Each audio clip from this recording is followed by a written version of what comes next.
Jakkur credit cooperative society ವತಿಯಿಂದ ಆಯೋಜಿಸಿದ ಕಾರ್ಯಕ್ರಮದಲ್ಲಿ ಅಧ್ಯಕ್ಷತೆ ವಹಿಸಿ ಮಾತನಾಡಿದ ಮಾಜಿ ಜಿಲ್ಲಾ ಪಂಚಾಯಿತಿ ಅಧ್ಯಕ್ಷ ಜಕ್ಕೂರು ರವಿಕುಮಾರ್, ಬ್ಯಾಟರಾಯನಪುರ ಡಾಕ್ಟರ್ ಬಿಆರ್ ಅಂಬೇಡ್ಕರ್ ಮಾಜಿ ಸಚಿವ ದಿವಂಗತ ಬಸವಲಿಂಗಪ್ಪ ಅವರ ತತ್ವಾದರ್ಶ ಪಾಲನೆಯಿಂದ ಮಾತ್ರ ತಳ ಸಮುದಾಯದ ಉನ್ನತಿ, ಸಾಮಾಜಿಕ ಸಮಾನತೆ ಸಾಧ್ಯವಾಗುತ್ತೆ.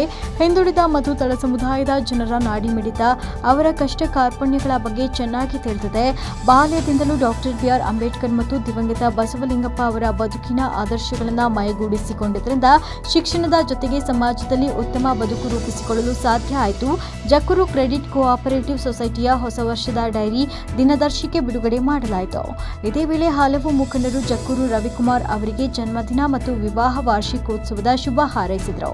ಮಾಜಿ ಶಾಸಕ B Prasannakumar, Jakkur credit cooperative ಸೊಸೈಟಿಯ ಉಪಾಧ್ಯಕ್ಷೆ ರತ್ನಮ್ಮ, ನಿರ್ದೇಶಕರಾದ V Nagarajappa, Vinod Kumar Vyas, V G Ramesh, B K Ravindra, Sumitra, Veena, ಮಾಜಿ ಉಪಮೇಯರ್ ಆನಂದ್, ಮುಖಂಡರಾದ ಎನ್ ಶ್ರೀನಿವಾಸಯ್ಯ, ನಾಗೇನಹಳ್ಳಿ ಶ್ರೀನಿವಾಸ್, ರಘು, ಆವಲಹಳ್ಳಿ ರಮೇಶ್, ಅಳ್ಳಾಳ್ ಚಂದ್ರ ಸೋಮಶೇಖರ್, ತಿರುಮಳಪ್ಪ, ಸೊಸೈಟಿಯ ಸಿಇಒ ರಾಕೇಶ್ ಎಸ್ಟಿ, ಯಶೋಧ, ಲಾವಣ್ಯ ಸೇರಿದಂತೆ ಇನ್ನಿತರರು ಹಾಜರಿದ್ದರು.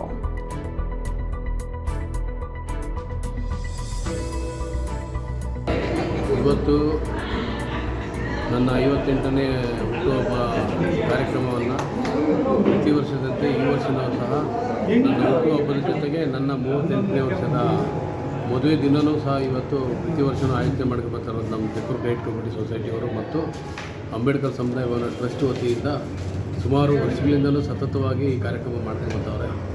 ಅದು ಇವತ್ತೂ ಸಹ ಸಾಕಷ್ಟು ಜನ ಹೇಳಲಾರದಷ್ಟು ಜನ ಬಂದು ನಮಗೆ ಆಶೀರ್ವಾದ ಮಾಡೋದು ನಿಜವಾಗ್ಲೂ ನಮಗೆ ಇವತ್ತು ಖುಷಿ ಆಗ್ತದೆ. ನಮ್ಮ ಎರಡು ಸಂಸ್ಥೆಗಳ ವತಿಯಿಂದ ಇವತ್ತೊಂದು ಒಳ್ಳೆಯ ಕಾರ್ಯಕ್ರಮನ ಮಾಡಿದ್ರು.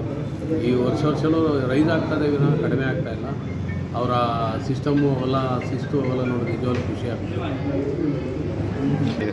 ಹುಟ್ಟುಹಬ್ಬದ ವಿಶೇಷವಾಗಿ ಪ್ರತಿ ವರ್ಷದ ಈ ವರ್ಷವೂ ಸಹ ನನ್ನ ಹೆಸರಿನಲ್ಲಿ ಇವತ್ತು ಏನು ಜಕ್ಕೂರು ಕ್ರೆಡಿಟ್ ಕೋಆಪರೇಟಿವ್ ಸೊಸೈಟಿ ವತಿಯಿಂದ ಕ್ಯಾಲೆಂಡ್ರು, ಆಮೇಲೆ ಅಂಬೇಡ್ಕರ್ ಸಮುದಾಯ ಭವನ ಟ್ರಸ್ಟು ಮತ್ತು ಸೊಸೈಟಿ ವತಿಯಿಂದ ವರ್ಷದ 2026ರ ಡೇರಿನ ಸಹ ಇವತ್ತು ಬಿಡುಗಡೆ ಮಾಡಿದ್ರು. ನಮ್ಮ ಕೈಯಿಂದ ಬಿಡುಗಡೆಯೂ ಸಹ ಆಗಿದೆ. ಸಾಕಷ್ಟು ಜನ, ಸುಮಾರು ಜನ ಅಭಿಮಾನಿಗಳು ಭಾಗವಹಿಸಿ ನಮಗೆ, ನಮ್ಮ ಕುಟುಂಬಕ್ಕೆ ಆಶೀರ್ವಾದ ಮಾಡಿದ್ದಾರೆ. ಅವರಿಗೆ ತುಂಬ ಧನ್ಯವಾದಗಳು ಅಂತ ಭಾವಿಸ್ತೀನಿ. ವರದಿ ವಿಸ್ಮಯ ನ್ಯೂಸ್ ಕನ್ನಡ, ಯಲಹಂಕ.